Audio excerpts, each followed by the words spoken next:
In my workday, in a perfect world, I'm able to hang out in the kitchen and just be moving around and spending time with people. I spend a lot of time investing in getting to know the people around me.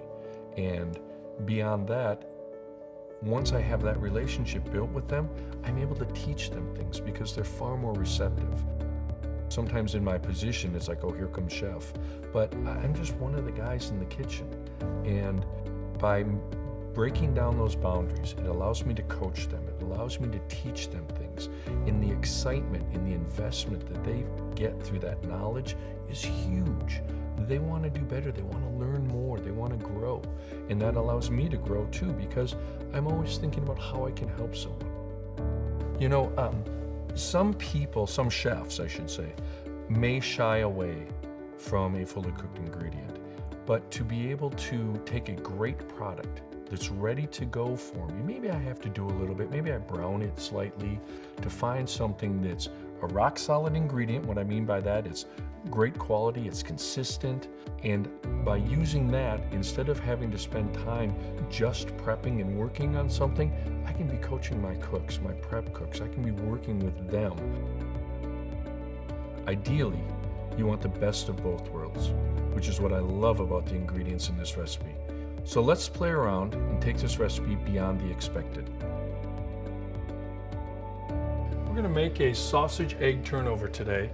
So I'm going to start off, got my pan that's already heating up. I'm going to add a little bit of whole butter to that, some olive oil, and then some Burke breakfast sausage.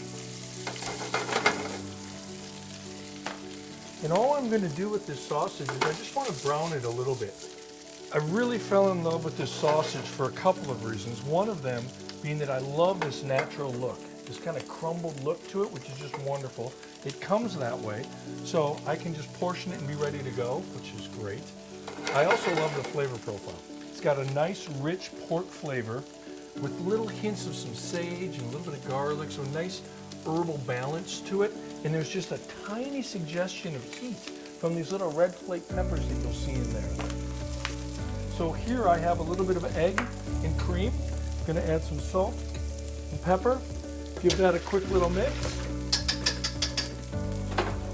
Now that I've got the color I want on this, a little bit of browning, you see that there. I'm going to pull it off. And I'm going to scramble my eggs into this mixture.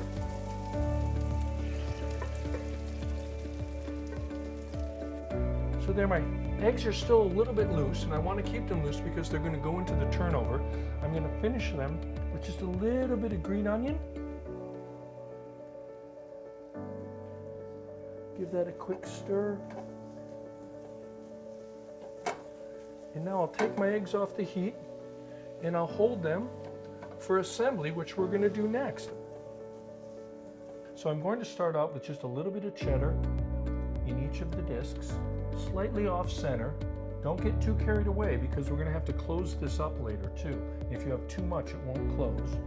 Now I have a little bit of my sausage egg mixture. I'll top the cheese with that. And again, not too much, just slightly off center, so when we go to close, it'll be easier. Now I have an egg wash here. I'm just going to lightly brush one side of each of the discs. And then I'll fold the dough over and just gently pinch it onto that egg wash. It looks like we got the right amount in there. It's not pushing out, but you can see there's that nice little hump in there of all the goodness that we want people to enjoy. Now I'm also going to want to vent these. And what I mean by that is I'm just going to cut a couple of little slices in the top and finish it with some egg wash too.